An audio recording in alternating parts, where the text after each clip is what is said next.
Hello guys, ഇതാണ് നമ്മുടെ വേനൽക്കാല വസതി. ഈ വേനൽക്കാലത്ത് അതുപോലെ വെക്കേഷൻ ടൈമിൽ എല്ലാ വീടുകളിലും ഉണ്ടാവും ഇതുപോലെ ഹാളിൽ ഇങ്ങനെ നിരനിരയായി പായ വിരിച്ച് കിടക്കുന്ന കുറേ ജീവിതങ്ങൾ.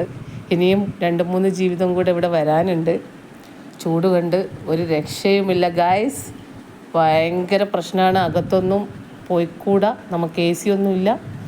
അതുകൊണ്ട് നമ്മളിങ്ങനെ ഇവിടെ കഥ പറഞ്ഞ് കുറച്ച് സമയം TV ഒക്കെ കാണും, പാട്ട് പാടും, അതുപോലെ തന്നെ കുറേ സംസാരിക്കും. അങ്ങനെ നമ്മളങ്ങ് ഉറങ്ങുകയാണ്. ഇതവിടെ ഇപ്പോൾ ജനലൊക്കെ നമ്മൾ തുറന്നിട്ടിട്ടാണ് കിടന്നിട്ടുള്ളത്. കുറച്ച് സമയം കഴിഞ്ഞാൽ അടക്കും കേട്ടോ. കള്ളനെ ഭയങ്കര പേടിയാണ്. അതുകൊണ്ട് ഇത് തുറന്നിടലില്ല. ഇവിടെയുള്ള ജനൽ നമ്മൾ തുറന്നിടും. ഇത് മേലെ ആയതുകൊണ്ട് ആർക്കും പെട്ടെന്ന് വരാൻ പറ്റില്ല. പിന്നെ എന്താ പറയണ്ടേ, ഇങ്ങനെ കിടക്കുക തന്നെ, അല്ലാണ്ട് ഇപ്പോൾ വേറെ രക്ഷയൊന്നുമില്ല. ചൂട് 40 ഡിഗ്രിക്ക് മുകളിലാണ്. ഈ ജനലൊന്ന് തുറന്നിട്ടിട്ടും നമുക്ക് വലിയ ഒരു വ്യത്യാസമൊന്നുമില്ല ചൂടിന്. എന്നാലും കുറച്ച് കഴിയുമ്പോൾ ഒരിത്തിരി തണുപ്പൊക്കെ കിട്ടും. ഹോളായതുകൊണ്ട് കുറച്ചും കൂടെ സ്പേസ് റൂമിനുള്ളത് കൊണ്ട് നമുക്ക് സുഖമാണ്. റൂമിലേക്കൊന്നും കയറാൻ കൂടി സാധിക്കാറില്ല.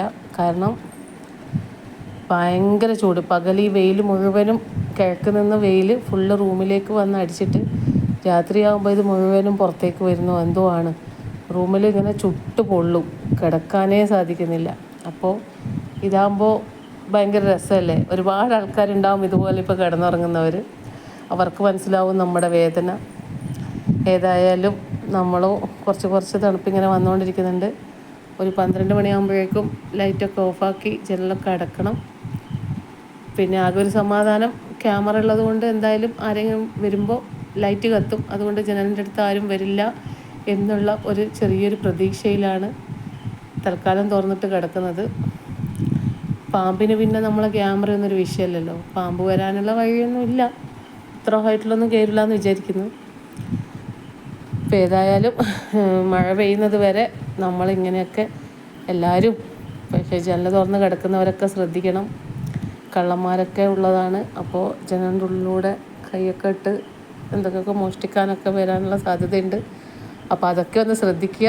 എന്നിട്ട് എല്ലാവരും അടിച്ചു പൊളിച്ച് ചൂടിന് ചുട്ട് പൊള്ളി ഉറങ്ങുക. Okay, good night.